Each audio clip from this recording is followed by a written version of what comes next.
As you know, one of the most important costs associated with trading and investing is fees. Well, there are several types of fees of what you must pay, whether you want to trade, invest, or buy or sell any kind of security.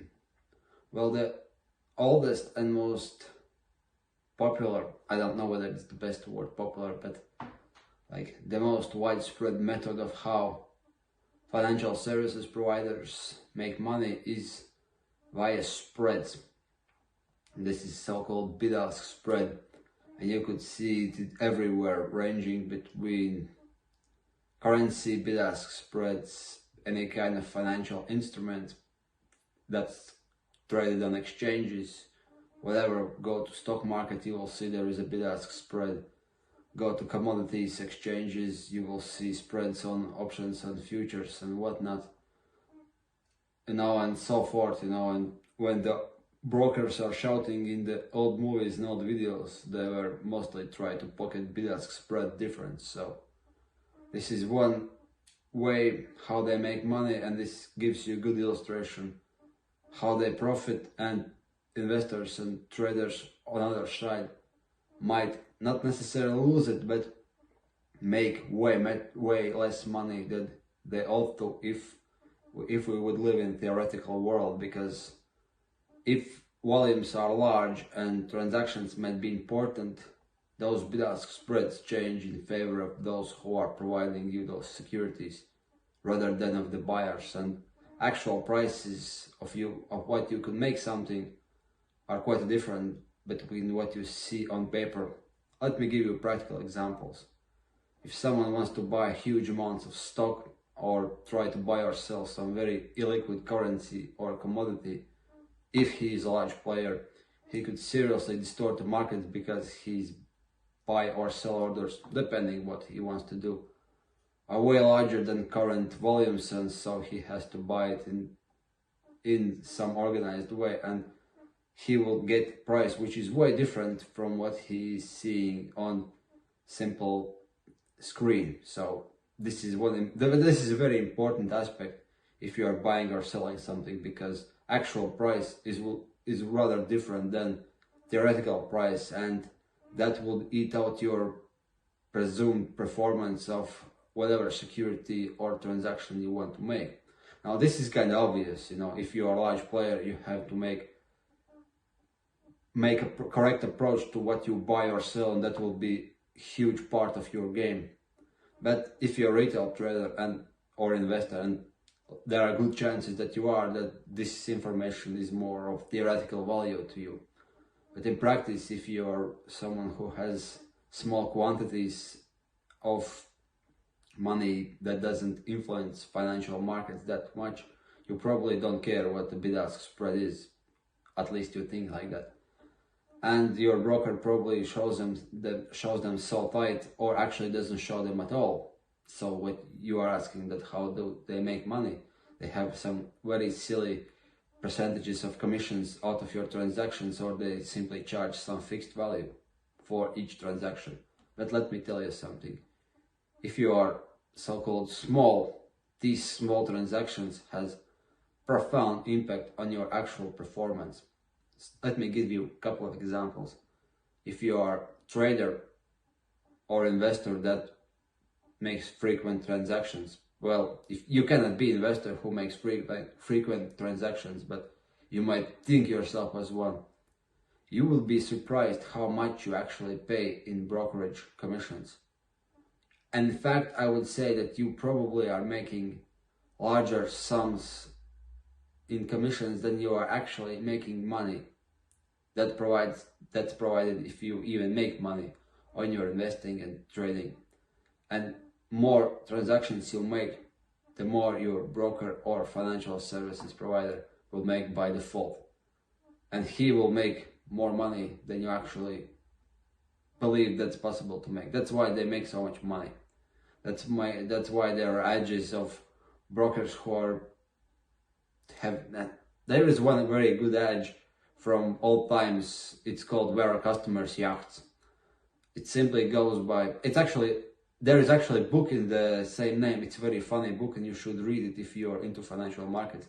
But the old saying goes as simple. Somewhere at late 1900s, couple of brokers and investors are walking down the shore, and one broker, he's bragging, look at our yachts, look how much money we had made as a brokers.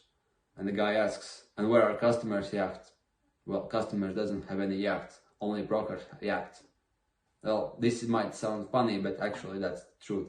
Those small commissions, those small negligible percentages of each transaction will eat all your profits and make brokers a fortune.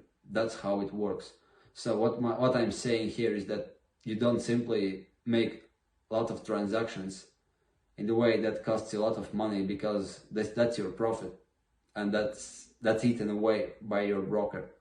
Now let me tell you examples. For instance, I think Forex market is the simplest market for that, because it's kind of obvious how they make money. You know, they also have those spreads and those slippages, and you will see that whether you're opening transactions all the time, you wouldn't, even if they tell you perfect conditions, well, they actually wouldn't give them into practice, and there are many slippages which could be very annoying if you are scalping.